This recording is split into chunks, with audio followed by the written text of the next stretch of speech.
This problem comes from the 2019 AMC 12B. It is problem 19. Rashawn, Sylvia, and Ted play the following game. Each person starts with $1. A bell rings every 15 seconds, at which time each of the players who currently have money simultaneously chooses one of the other players independently and at random and gives $1 to that player. What is the probability that after the bell has rung 2019 times, each player will have $1? For example, Rashawn and Ted may each decide to give $1 to Sylvia, and Sylvia may decide to give her dollar to Ted, at which point Rashawn will have $0, Sylvia will have $2, and Ted will have $1. And that is the end of the first round of play. In the second round, Rashawn has no money to give, but Sylvia and Ted might choose each other to give their $1 to, and their holdings will be the same at the end of the second round. This is actually a pretty easy problem despite being located at the back of the test, so pause the video to see if you can solve it for yourself. So let's solve this together. So this is actually a problem that could pretty easily be solved with Markov chains. Markov chains are one of my favorite ways of solving counting problems.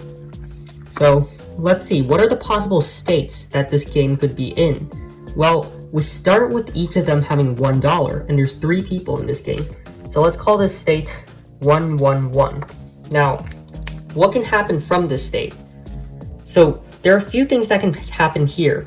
From this state, 111, one thing that could happen from here is you could have all the players give money to each other in a circle, and so you would still end up with 111. This could happen in exactly 2 ways. When Ted gives to Sylvia, Sylvia gives to Rashawn, Rashawn gives back to Ted, or when Ted gives to Rashawn, Rashawn gives to Sylvia, and Sylvia gives back to Ted. This could happen in exactly 2 ways. Now, the total number of ways that each round could be played is going to be 8 because each player can pick one of the 2 other players, and all 3 players are making an independent decision. Therefore, 2 cubed equals 8. And therefore, the probability of 111 turning back into 111 is 1 over 4. So what else can happen from here?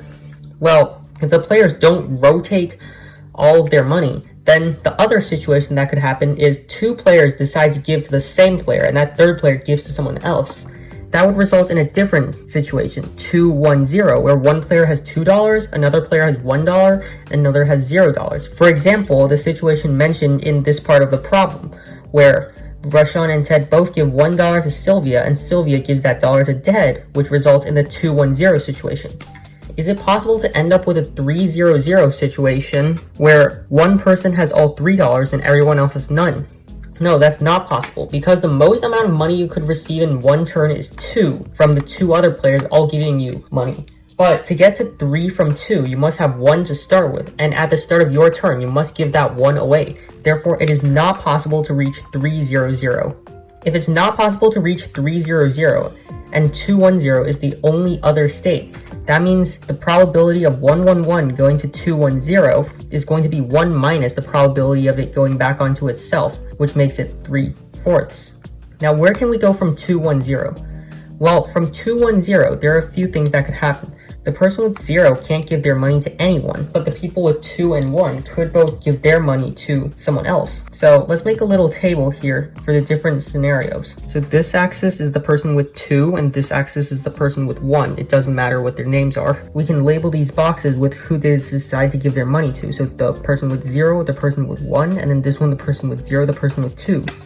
So what happens if they both give their money to the person with 0? Well, 1 would now have 0, 2 would now have 1, and 0 would now have 2, which makes this land on 2-1-0 as well.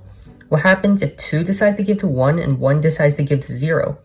Well, 2 would now have 1 would now have 0, but plus 1, 2 gave, so 1 would now have 1, and then 0 would now have 1, so this would lead to 1-1-1. What happens if 2 gives to 0 and 1 gives to 2? 2, after giving 1 to 0, will have 1, but because 1 gave 2 1, 2 will have 2 again. Because 2 gave 0 1, 0 will have 1, and because 1 gave 2 1 and didn't get any itself, it now has 0, which makes this land on 2-1-0 as well. Finally, what happens if 2 gives to 1 and 1 gives to 2? Well, they'd just be exchanging money with each other, therefore nothing changes, and this also lands on 2-1-0. Therefore, 2-1-0 has a 3 out of 4 chance of landing on itself, and a 1 out of 4 chance of going back to 111. Now returning to the original problem, it asks us what the probability after the bell has rung 2019 times that each player ends up with $1. Well, this part is actually a lot simpler than you'd expect. We can just go through both of the cases that are possible at the end of the 2018th turn. At the 2018th term, if you're on 111, there's a 1/4 chance you stay on 111. And on the 2018th turn, if you're on 210, there's a 1/4 chance that you go to 111. Therefore, it doesn't matter what you're on the 2018th turn. The probability of going to 111, where each player has $1, is always going to be 1/4.